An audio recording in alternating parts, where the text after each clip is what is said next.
शिक्षा के साथ क्षमा और रहम को अपना लो। दुआएं दो, दुआएं लो, तो आपका घर आश्रम बन जाएगा। तो आज की मुरली 3 भाग में है। फर्स्ट पार्ट में बाबा ने पवित्रता के ऊपर कहा है। सेकेंड पार्ट में बाबा ने क्षमा भाव के बारे में बहुत विस्तार से समझाया है। और तीसरे पार्ट में बाबा ने दुआएं लेना और दुआएं देना, खासकर घर में इसको कैसे अप्लाई करते हैं, इसके बारे में समझाया है। तो पवित्रता को लेकर बाबा ने कहा कि पवित्रता सुख और शांति की जननी है, हमारे ब्राह्मण जीवन का फाउंडेशन है। अगर पवित्रता नहीं है तो बाबा ने आज बहुत ही कड़ा महावाक्य बोला। बाबा ने कहा अगर पवित्रता नहीं है तो मनुष्य जीवन की कोई वैल्यू नहीं है। और पवित्रता के चिन्ह के बारे में भी बाबा ने बात किया। बाबा ने कहा कि कैसे वो दिखाई देगा अगर पवित्रता होगी, और पवित्रता से कौन सी प्राप्तियां होती हैं, इसके बारे में भी बाबा ने बड़े विस्तार से आज समझाया है। फिर क्षमा भाव को लेके बाबा ने समझाया कि जब भी हम किसी को शिक्षा देते हैं तो शिक्षा देते समय हम क्षमा भाव भी रखकर, रहम भी रखकर फिर हम शिक्षा दें। और इसी पोर्शन में बाबा ने ये भी समझाया कि कभी-कभी किसी की हमारे लिए रिस्पेक्ट होती है, वो रिस्पेक्ट क्यों चली जाती है, उसकी जगह घृणा भाव क्यों आ जाती है। तो इसके बारे में भी बाबा ने बहुत अच्छे से समझाया है। और तीसरे पार्ट में बाबा ने समझाया कि दुआएं लेना और दुआएं देना, इस बात को जब हम अपने घर में लाते हैं, वहां से शुरुआत करते हैं घर से, तो फिर वो विश्व में उससे कैसे फर्क आता है, पूरे विश्व में कैसे सब कुछ बदल जाता है, इस बात को भी बाबा ने आज बहुत अच्छे से समझाया है। तो हम पढ़ते हैं बाबा के महावाक्य। आज बाप दादा सर्व बच्चों के मस्तक में प्यूरिटी की रेखाएं देख रहे हैं, क्योंकि ब्राह्मण जीवन का फाउंडेशन ही है पवित्रता। पवित्रता की रेखाएं कौन सी हैं, जानते हो? पवित्रता सर्व को प्रिय है। पवित्रता सुख, शांति, प्रेम, आनंद की जननी है। पवित्रता मानव का सच्चा श्रृंगार है। पवित्रता नहीं तो मानव जीवन का मूल्य नहीं। जैसे देखते हो, देवताएं पवित्र हैं, इसलिए ही माननीय और पूजनीय है। देवताएं पवित्र हैं, इसलिए ही माननीय और पूजनीय है। पवित्रता नहीं तो मानव जीवन को आजकल देख रहे हो।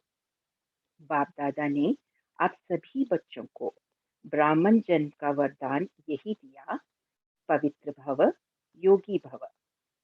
जिस आत्मा में पवित्रता है उसकी चाल चलन, चेहरा चमकता है।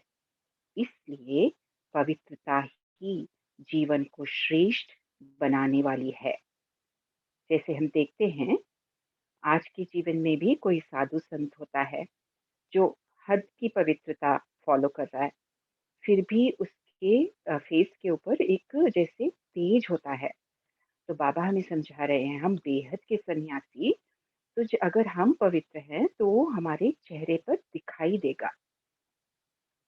वास्तव में आप सब बच्चों का आदि स्वरूप ही पवित्रता है, अनादि स्वरूप भी पवित्रता है। तो हम आत्माएं पवित्र हैं, और जब हम देव स्वरूप में होते हैं तब भी हम पवित्र हैं। तो ऐसी पवित्र आत्माओं की विशेषताएं उनकी जीवन में सदा पवित्रता की पर्सनालिटी दिखाई देती है। पवित्रता की रियलिटी, पवित्रता की रॉयल्टी चेहरे और चाल में दिखाई देती है। यह रेखाएं जीवन का श्रृंगार है। रियलिटी है मेरा अनादि आदि स्वरूप पवित्र है। रियलिटी है मेरा अनादि आदि स्वरूप पवित्र है। यह स्मृति समर्थ बना देती है। रॉयल्टी है स्वयं भी स्वमान में और हर एक को सम्मान देकर चलने वाला। तो रॉयल्टी क्या है? स्वयं भी स्वमान में और हर एक को सम्मान देकर चलने वाला। पर्सनैलिटी है सदा संतुष्टता और प्रसन्नता, स्वयं भी संतुष्ट और अन्य को भी संतुष्ट करने वाले। पवित्रता से प्राप्तियां भी बहुत हैं। तो अभी बाबा प्राप्तियों के बारे में बता रहे हैं। बाप दादा ने आप सभी बच्चों को क्या क्या प्राप्ति कराई है वह जानते हो ना? कितने खजानों से भरपूर किया है। अगर प्राप्तियों को स्मृति में रखें तो भरपूर हो जाएं। सबसे पहला खजाना दिया है ज्ञान का खजाना, जिससे जीवन में रहते दुख अशांति से मुक्त हो जाते। व्यर्थ संकल्प, नेगेटिव संकल्प, विकल्प, विकर्म से मुक्त हो जाते हैं। अगर कोई भी व्यर्थ संकल्प व विकल्प आता भी है तो ज्ञान के बल से विजयी बन जाते हैं। दूसरा खजाना है याद यानी योग, जिससे शक्तियों की प्राप्ति होती है और शक्तियों के आधार से समस्याओं को, सर्व विघ्नों को सहज पार कर लेते हैं। तीसरा खजाना है धारणाओं का, जिससे सर्व गुणों की प्राप्तियां होती है। सभी दैवी गुण हमारे अंदर आते हैं। और चौथा खजाना है सेवा का। सेवा करने से जिसकी सेवा करते हो उसकी दुआएं मिलती हैं, खुशी प्राप्त होती है। तो ये सभी प्राप्तियां हमें मिलती हैं पवित्रता से। इतने खजाने बाप से आप सभी बच्चों को प्राप्त होते हैं। बाप सभी को एक जैसे ही खजाने देते हैं, कोई को कम, कोई को ज्यादा नहीं देते हैं, लेकिन लेने वालों में फर्क हो जाता है। कोई बच्चे तो खजाने को प्राप्त कर खाते, पीते, मौज करते और फिर मौज में खत्म कर देते हैं। तो फर्स्ट कैटेगरी मौज में उसे खत्म भी कर देते हैं। और कोई बच्चे खाते पीते मौज करते जमा भी करते हैं, तो वो उसे व्यर्थ नहीं खर्च करते, उसे जमा भी करते हैं। और कोई बच्चे कार्य में भी लगाते और बढ़ाते भी हैं। तो तीसरी कैटेगरी वाले बच्चे कार्य में लगाते भी हैं और बढ़ाते भी जाते हैं। बढ़ाने की चाबी है खजाने को स्व के प्रति और दूसरों के प्रति यूज करना। तो खजाने को बढ़ाने की विधि क्या है कि खजाने को स्व के प्रति और दूसरों के प्रति यूज करना। जो यूज करता है वह बढ़ाता है। तो अपने आप से पूछो कि यह विशेष खजाने जमा हैं? क्या कहेंगे? हाँ या थोड़ा थोड़ा? किसके पास यह खजाने जमा हैं वह सदा भरपूर रहता है। जिसके भी पास ये खजाने जमा हैं वह सदा भरपूर रहता है। देखो, कोई भी चीज भरपूर रहती है ना तो हलचल नहीं होती है। अगर भरपूर नहीं होती तो हलचल होती है, हिलती है। कोई भी चीज को अगर पूरी रीति से भर नहीं दो तो वह हिलता भी। अगर सर्व खजानों से भरपूर नहीं है तो हलचल होती है। सदा यह नशा रहे कि बाप के खजाने मेरा जन्म सिद्ध अधिकार है। जैसे ही हमने ब्राह्मण जन्म लिया ये सारे खजाने हमारे हो गए। तो ये नशा बाबा कह रहे हैं हमें हमेशा महसूस करना है। बाप ने दिया, आपने लिया, तो सब खजाने किसके हुए? आपके हो गए ना। तो जिसके पास खजाने हैं वह कितना नशे में रहता है। जैसे छोटा सा राजा का लड़का राजकुमार होता है, पता भी नहीं होता है कि बाप के पास क्या क्या खजाना है, लेकिन नशा रहता है कि बाप के खजाने मेरे खजाने हैं, और खजाने की खुशी में रहता है। अगर खुशी कम रहती है तो उसका कारण क्या होता है? बाप ने तो खजाने दिए हैं, सुना, लेकिन एक हैं सुनने वाले, दूसरे हैं समाने वाले। तो पापा ने क्या कहा? खजाने कम क्यों होते हैं? क्योंकि हम में से कुछ सुनने वाले होते हैं और दूसरे होते हैं समाने वाले। जो समाने वाले हैं वह नशे में रहते हैं। आज नए नए बच्चे भी आए हैं, तो बाप दादा आप लक्की बच्चों को आप सबके भाग्य की मुबारक दे रहे हैं। अपने भाग्य को पहचाना पहचाना है। परमात्म प्यार, अविनाशी प्यार, जो सिर्फ एक जन्म नहीं चलता, अनेक जन्म सदा ही प्यार कायम रहता है। क्योंकि यह जो समय चल रहा है, यह समय भी संगम युग, भाग्यवान युग है। हमें अनेक जन्मों का अविनाशी प्यार भाग्य में मिलता है। इस समय सतयुग को भी भाग्यवान कहते हैं, लेकिन वर्तमान संगम युग का समय उससे भी भाग्यवान है। क्यों?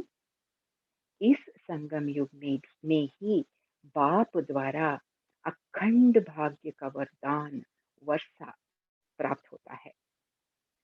तो ऐसे संगम युग में, भाग्यवान समय में, आप सभी अपना भाग्य लेने के लिए पहुंच गए हो। बाप दादा बच्चों को बहुत बच्चों को एक बहुत सहज पुरुषार्थ की विधि सुनाते हैं। सहज चाहते हो ना? मुश्किल तो नहीं चाहते हो ना? इन बच्चों को तो भाग्य की सहज विधि मिल गई है, मिली है ना? सबसे सहज, और कुछ भी नहीं करना, सिर्फ एक बात करना। एक बात तो कर सकते हो ना? हाँ करो या ना करो, कहो हाँ जी। तो सबसे सहज विधि है, अमृत वेले से लेके सबको जो भी मिले उससे दुआएं लो और दुआएं दो। अमृत वेले से लेके सबको जो भी मिले उससे दुआएं लो और दुआएं दो। तो कुछ दिनों की मुरली से बाबा ये कहते जा रहे हैं हमें, और ऑलमोस्ट 3 मुरली से हम यही सुन रहे हैं, दुआएं लो और दुआएं दो। तो दुआएं देना ये तो हम समझते हैं, दुआएं लेना ये क्या होता है? अगर सामने वाला क्रोधी है और हमें बद्दुआ दे रहा है, तो भी हमें दुआ लेना है, इसका क्या मतलब हुआ? तो बाबा ने इसको भी आगे समझाया है कि इसका क्या मतलब हुआ, कि कैसे सामने वाला भी पिघल कर आपको दुआ देगा, आज नहीं तो कल दुआ ज़रूर देगा। जैसे ब्रह्मा बाबा ने किया था, तो जो ग्लानि करने वाला है, वो भी अंत में बाबा को दुआएँ देने लगा था। तो ऐसे ही हमारे साथ भी होगा। दूसरा, जब कोई हम हमारे साथ क्रोध से व्यवहार कर रहा है और हम सहनशील होकर रहते हैं, तो उस सहनशीलता की वजह से हमें प्रकृति से भी दुआएँ मिलती हैं, बाबा से भी दुआएँ मिलती हैं, अपने आप से भी दुआएँ मिलती हैं, क्योंकि हम श्रीमत पर चलते हैं। तो ये विधि हुई दुआएँ लेने की। तो आज बाबा हमें ये गहरी बात समझा रहे हैं कि चाहे कोई कुछ भी दे हमें, हमें दुआएँ लेनी है। तो हमें दुआएँ देना है और दुआएँ लेनी है। चाहे क्रोधी भी आवे, लेकिन आप उसको भी दुआएँ दो और दुआएँ लो, क्योंकि दुआएँ तीव्र पुरुषार्थ का बहुत सहज यंत्र है। जैसे साइंस से रॉकेट है ना, तो कितना जल्दी कार्य कर लेता है, ऐसे दुआएं देना और दुआएं लेना, यह भी एक बहुत सहज साधन है आगे बढ़ने का। जैसे कल हम चर्चा कर रहे थे, इसमें चारों सब्जेक्ट्स भी आ जाते हैं, तो हम चारों सब्जेक्ट में मार्क्स ले लेते हैं जब हम दुआएँ देते हैं और दुआएँ लेते हैं।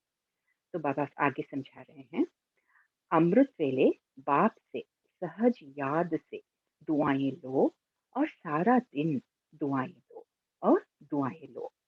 यह कर सकते हो? कर सकते हो तो हाथ उठाओ। कोई बद्दुआ दे तो क्या करेंगे? आपको बार-बार तंग करे तो देखो, आप परमात्मा के बच्चे, दाता के बच्चे, दाता हो ना, मास्टर दाता तो हो। तो दाता का काम क्या होता है? देना। तो सबसे अच्छी चीज़ है दुआएँ देना।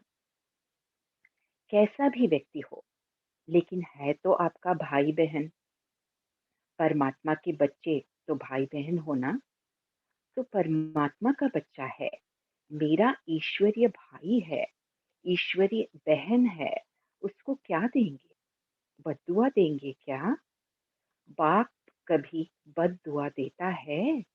देगा? देता है? हाँ या ना? हाँ, ना करो, बाबा बोल रहे हैं, पूछ रहे हैं सभी से। बहुत खुश रहेंगे। क्यों? तो बाबा कह रहे हैं दुआएं देंगे, दुआएं लेंगे तो बहुत खुश रहेंगे। क्यों? अगर बद्दुआ वाले को भी आप दुआ देंगे, वह दे न दे, लेकिन आप दुआ लेंगे तो दुख क्यों होगा? देंगे और लेंगे तो दुख क्यों होगा? बाबा पूछ रहे हैं। बाप दादा आप आए हुए बच्चों को एक वरदान देता है। वरदान याद रखेंगे तो सदा खुश रहेंगे। वरदान सुनेंगे, सुनेंगे। वरदान है, अगर आपको कोई दुख दे तो भी आप दुख लेना नहीं। तो बाबा हमसे कह रहे हैं, अगर कोई दुख दे तो भी आप दुख लेना नहीं, और ये वरदान के रूप में बाबा बोल रहे हैं। इसका मतलब क्या हुआ? हम ब्राह्मणों का ये निजी गुण है कि हम कभी दुख नहीं लेते, ये है हमारे अंदर ऑलरेडी। तो हमें बस उसे अभी इमर्ज करना है, उस संस्कार को इमर्ज करना है। तो वह दे, लेकिन आप नहीं लेना, क्योंकि देने वाले ने दे दिया, लेकिन लेने वाले तो आप हो ना। देने वाला लेने वाला नहीं है। तो बाबा क्या कह रहे हैं, देने वाला अलग है और लेने वाला अलग है। तो हम दोनों का रिएक्शन एक ही क्यों हो?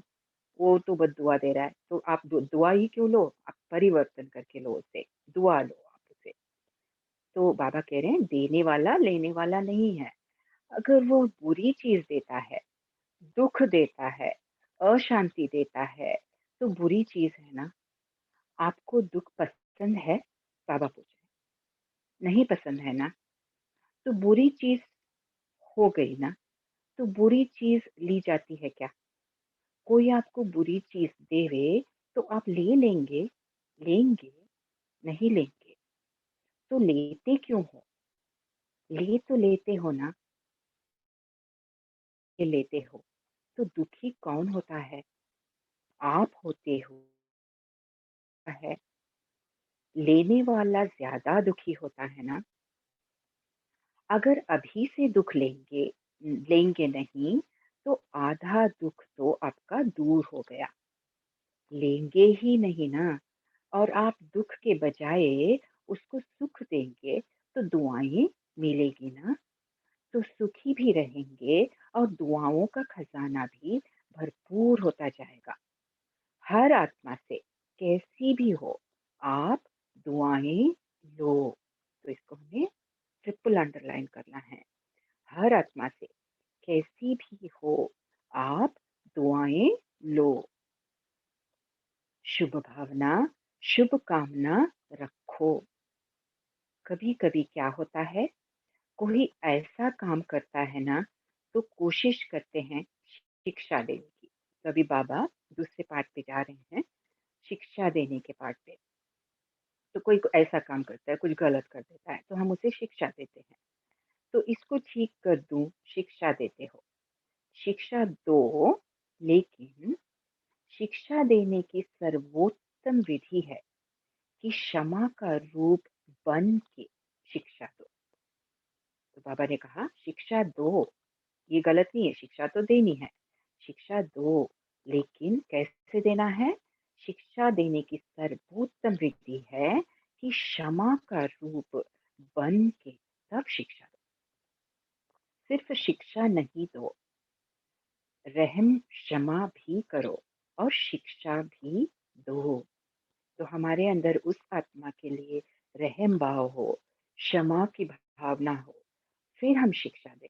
वरना क्या होता है, शिक्षा नसीहत बन जाती है और उस आत्मा को ठेस पहुंचाती है।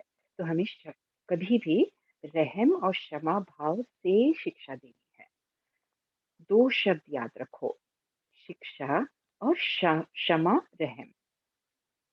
अगर रहमदिल बन के उसको शिक्षा देंगे तो आपकी शिक्षा काम करेगी। रहमदिल बन के शिक्षा देंगे तो आपकी शिक्षा काम करेगी। अगर रहमदिल बन के नहीं देंगे तो शिक्षा एक कान से सुनेंगे और दूसरे कान से निकल जाएगी।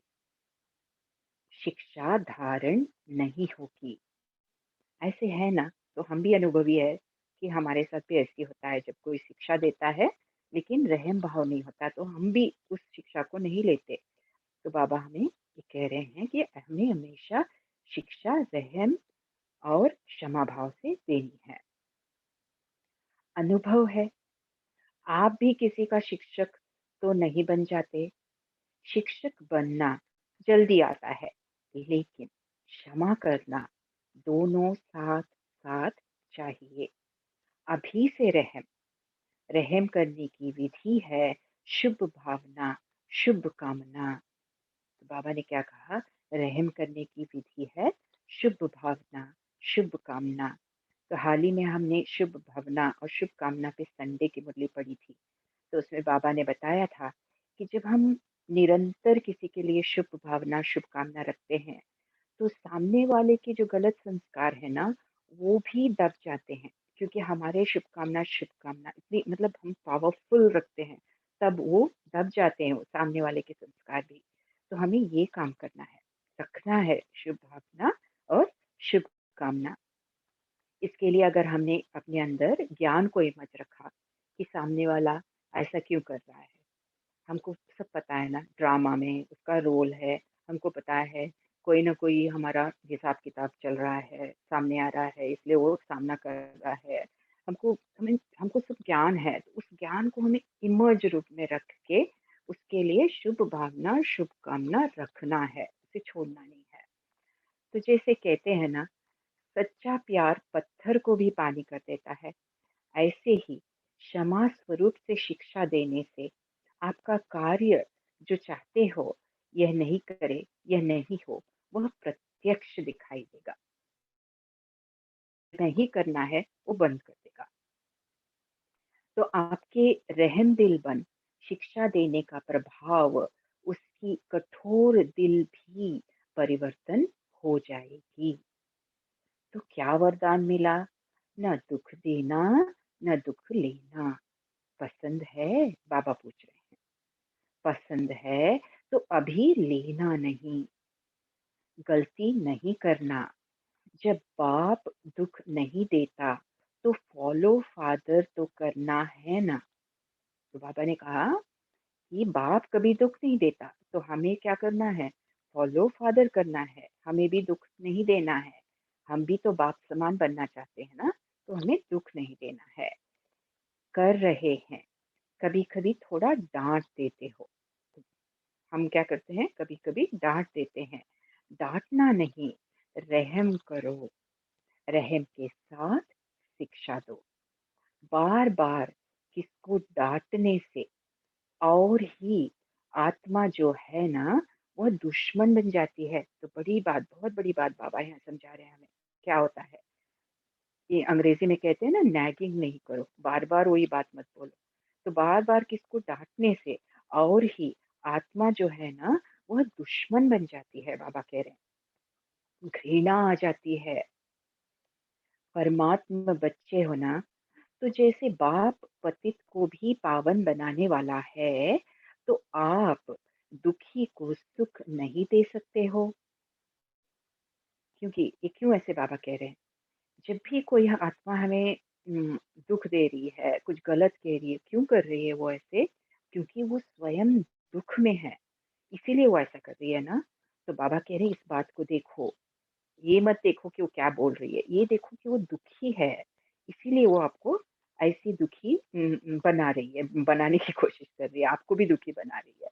लेकिन आपको दुख नहीं लेना है, आपको क्या करना है?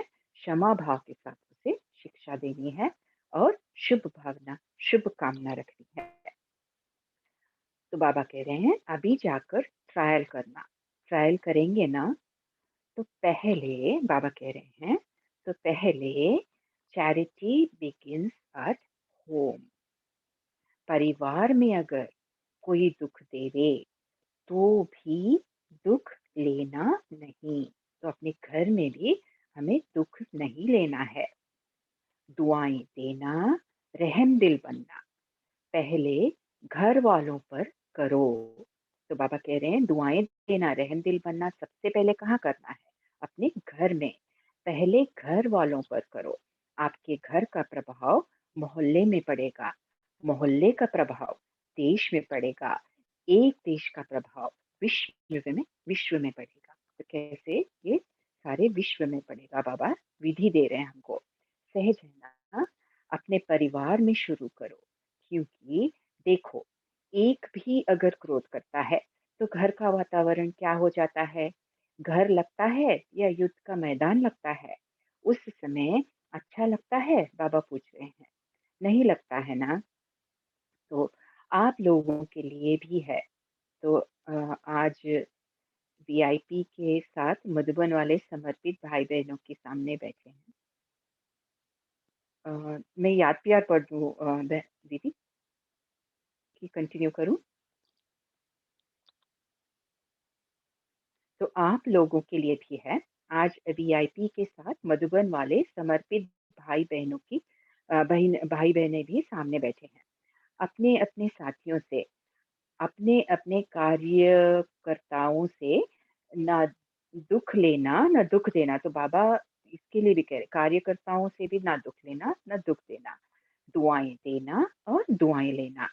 अगर आप अधिकार से ऐसे समय पर भी दिल से मेरा बाबा कहेंगे, परमात्मा बाबा, मेरा बाबा, तो कहावत है कि भगवान भगवान सदा हाजिर है। अगर आपने दिल से अधिकार रूप में ऐसे समय पर मेरा बाबा कहा, तो बाप जरूर हाजिर हो जाएगा। अंडरलाइन करना है। क्योंकि बाप किस लिए है? कितनी अच्छी बात बाबा भी कह रहे, क्यों है बाप? क्योंकि बच्चे के लिए तो है ना। तो बाबा क्या कह रहे हैं? बच्चे के लिए ही मैं हूँ। और अधिकारी बच्चों को बाप सहयोग नहीं दे, यह हो ही नहीं सकता है, असंभव। तो परिवर्तन करके जाना, जैसे आए वैसे नहीं जाना, परिवर्तन करके ही जाना। क्योंकि देखो, इतना खर्चा करके आए हो, टिकट तो लगी ना, खर्चा भी किया, समय भी दिया, तो उसकी वैल्यू तो रखेंगे ना। तो वैल्यू है स्व परिवर्तन से पहले घर का परिवर्तन, फिर विश्व का, देश का परिवर्तन। आपका घर आश्रम बन जाए, घर नहीं आश्रम। वैसे भी आश्रम ही कहते हैं, गृहस्थ आश्रम। लेकिन आज आश्रम नहीं है। आश्रम अलग है, घर अलग है। तो घर को आश्रम बनाना, दुआएं देना और लेना, यह आश्रम का कार्य है। आपका घर मंदिर बन जाएगा। मंदिर में मूर्ति क्या करती है? दुआएं देती है ना। मूर्ति के आगे जाकर क्या कहते हैं? दुआ दो, मर्सी मर्सी कह के चिल्लाते हैं। तो आपको भी क्या देना है? दुआ, ईश्वरीय प्यार दो, आत्मिक प्यार। शरीर का प्यार नहीं, आत्मिक प्यार। आज प्यार है तो स्वार्थ का प्यार है, सच्ची दिल का प्यार नहीं है। स्वार्थ होगा तो प्यार देंगे, नहीं होगा तो ढूंढ के। तो आप क्या करेंगे? आत्मिक प्यार देना, दुआ देना, दुख न लेना तो दुख देना। देखो, आपको चांस मिला है, बाप दादा को भी खुशी है। इतने जो भी सब आए हैं, इतने घर तो आश्रम बनेंगे ना। तो जितने भी आए हैं उतने आश्रम बनेंगे, बाबा कह रहे हैं। ओम बनाएंगे ना? शांति। ओम शांति। ओम शांति। बहन जी आप याद प्यार पढ़ लीजिए।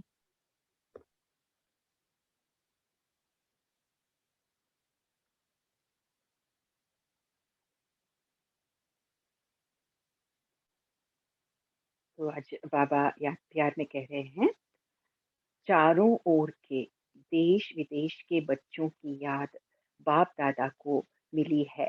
चाहे फोन द्वारा याद भेजी है, चाहे पत्र द्वारा, चाहे दिल में याद किया है, तो बाप दादा सभी बच्चों को, चाहे भारत के चाहे विदेश के, रिटर्न में दुआएं और याद प्यार पदम गुना दे रहे हैं।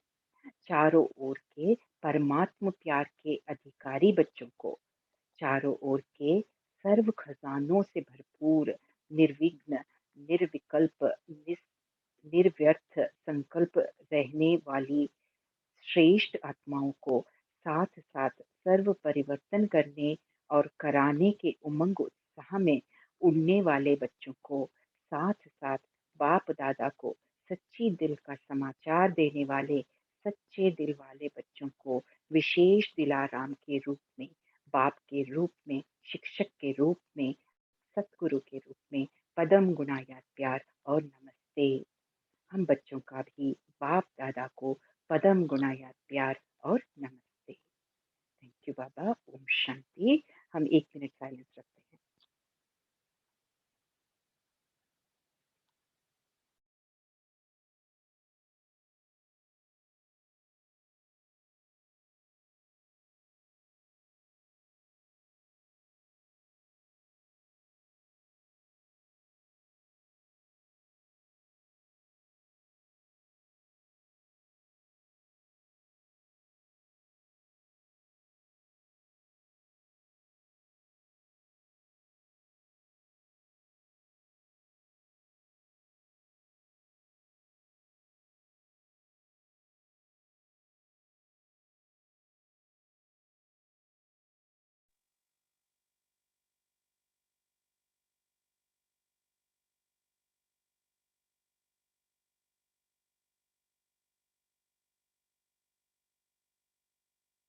ओम शांति। अभी सभी मुरली चिंतन स्टार्ट कर सकते हैं।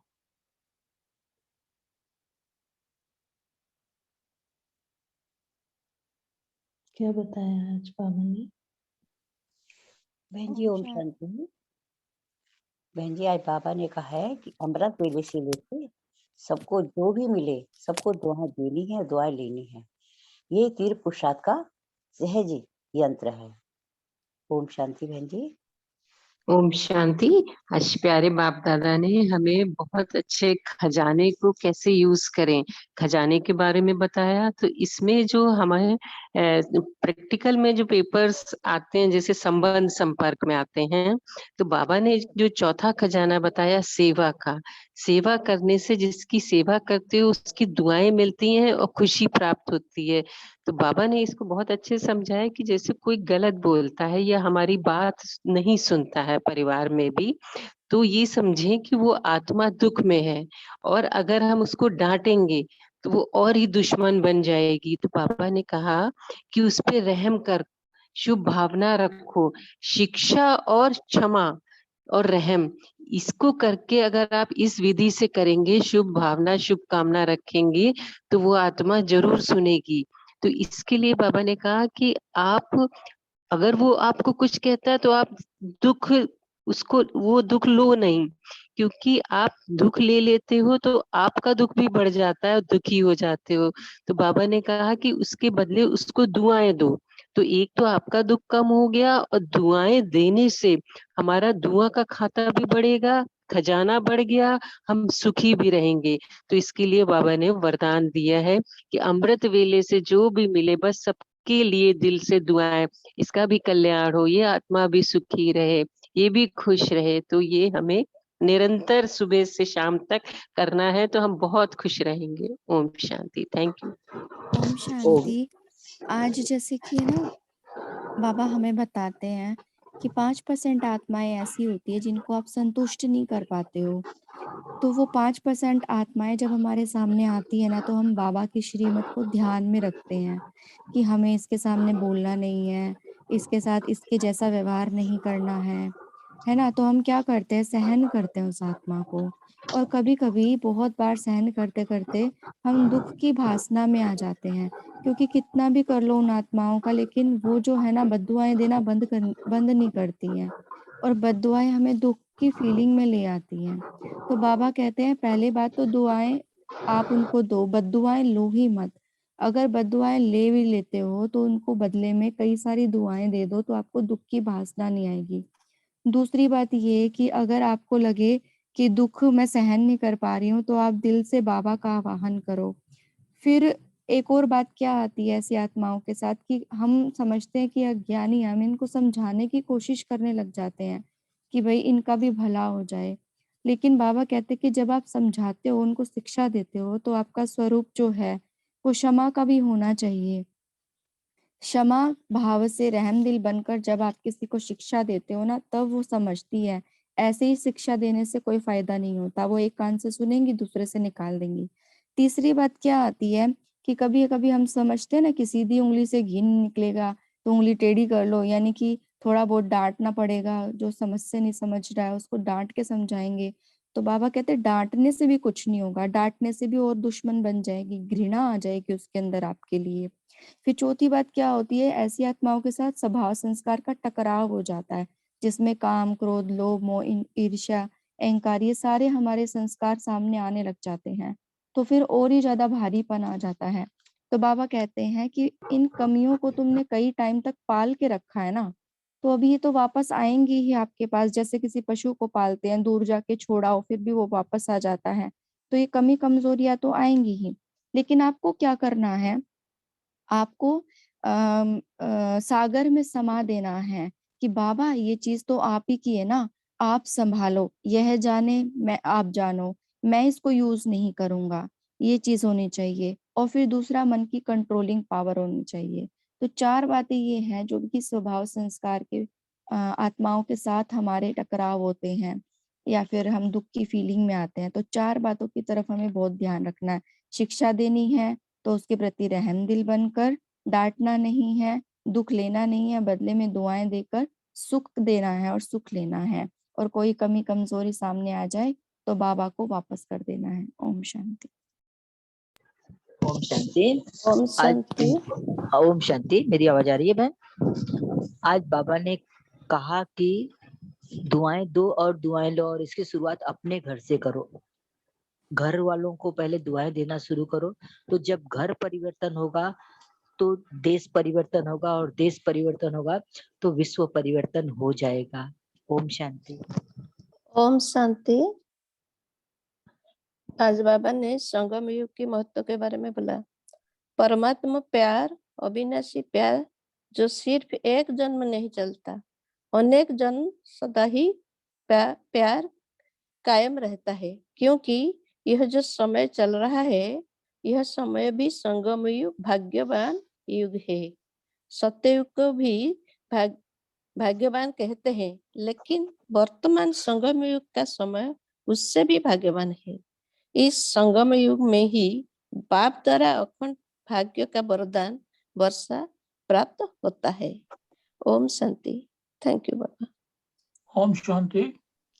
आज बाबा ने बताया है स्व परिवर्तन से पहले घर का परिवर्तन, फिर विश्व का परिवर्तन, फिर देश का परिवर्तन। आपका घर आश्रम बन जाए, घर नहीं आश्रम। आश्रम अलग है, घर अलग है। तो घर को आश्रम बनाना, दुआएं देना और लेना, यह आश्रम का कार्य है। आपका घर मंदिर बन जाएगा। मंदिर से मूर्ति क्या करती है? दुआएं देती हैं। मंदिर में आप जाते हो तो वहां मर्सी मर्सी कह के चिल्लाते हो। तो आपको भी क्या देना है? दुआ। ईश्वरीय प्यार दो, आत्मिक प्यार दो, शरीर का प्यार नहीं, आत्मिक प्यार। ओम शांति। ओम ओम शांति। शांति। बोलो बहन जी बोलो। आज बाबा ने कहा है कि अ, खजाने बढ़ाने की चाबी है खजाने को सो के प्रति और दूसरे के प्रति यूज करना। जो यूज करता है वो बढ़ाता है। जिसके पास ये खजाने जमा है वो अ, वो भरपूर रहता है। सदा ये नशा रहा कि बाप के खजाने मेरा जन्मसिद्ध अधिकार है। ओम शांति। ओम ओम शांति। शांति। बोलो भाई जी आप। आज प्यारे बाबा ने कहा शिक्षा देने की सर्वोत्तम विधि है कि क्षमा का रूप बन के शिक्षा दो। सिर्फ शिक्षा नहीं दो, रहम क्षमा भी करो और शिक्षा भी दो। दो शब्द याद रखो, शिक्षा और क्षमा, रहम। अगर रहम दिल बन के उसको शिक्षा देंगे तो आपकी शिक्षा काम करेगी। अगर रहम दिल बन के नहीं देंगे तो शिक्षा एक कान से सुनेंगे दूसरे कान से निकल जाएगी। आपके रहम दिल बन शिक्षा देने का प्रभाव उसकी कठोर दिल भी परिवर्तन कर हो जाएगा। ओम शांति। ओम शांति। दिल से मेरा बाबा कहेंगे तो बाप जरूर हाजिर हो जाएगा। बच्चे के लिए बाप दादा कहते हैं बच्चे के लिए मैं हूँ, बाप सहयोग नहीं दे सकते, ऐसा हो नहीं सकता। ओम शांति।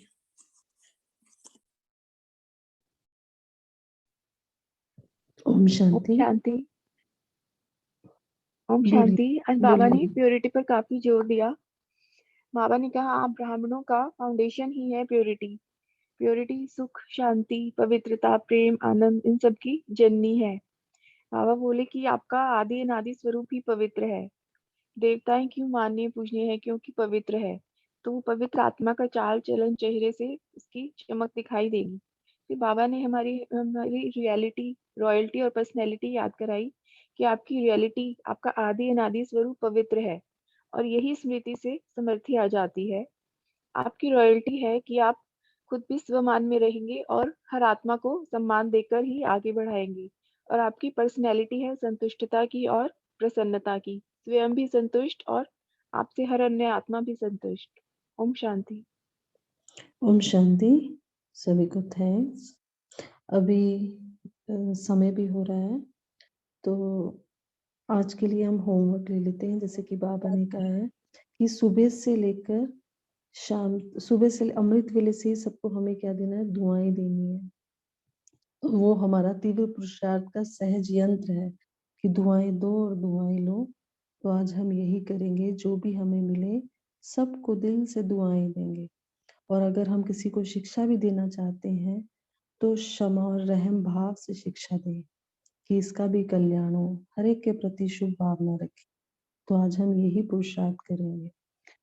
तो किरण बहन जी आप हम सभी को योग कराएंगे।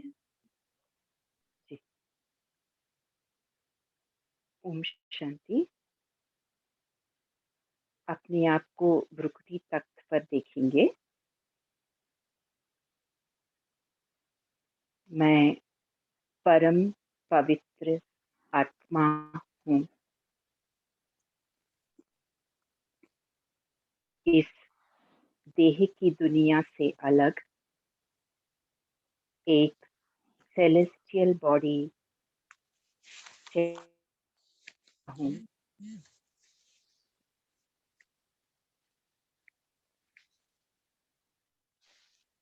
इस देह से निकल चले सूक्ष्म वतन में बाप दादा के सामने बाबा मुझे दृष्टि दे रहे हैं। बाबा का हाथ मेरे सर पर है। बाबा वरदान देते हैं, पवित्र भव, योगी भव। बाबा से दृष्टि लेकर हम उड़ चलते हैं परम धाम में। परम धाम में मुझ आत्मा की चमक दूसरी आत्माओं से अधिक है। आत्मा के सतो गुणों में सजी मैं आत्मा पूर्ण पवित्र हूँ।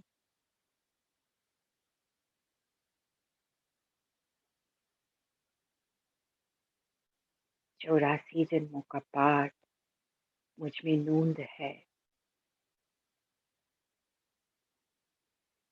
मैं सर्वगुण सर्वशक्ति संपन्न आत्मा हूँ।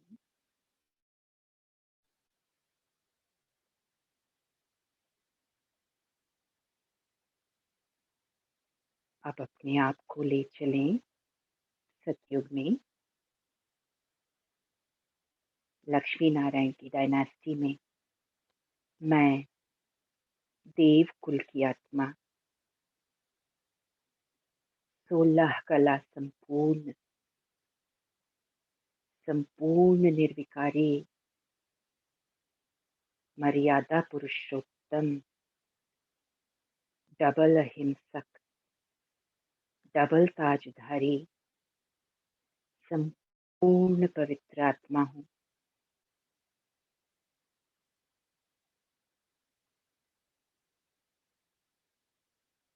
मेरी पवित्रता से संपूर्ण सृष्टि भी पवित्र है।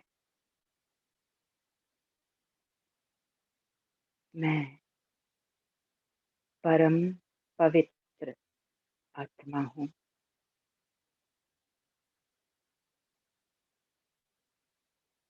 अपने देह में वापस आ जाएं और पवित्रता की किरणें सारे वातावरण में फैलाएं।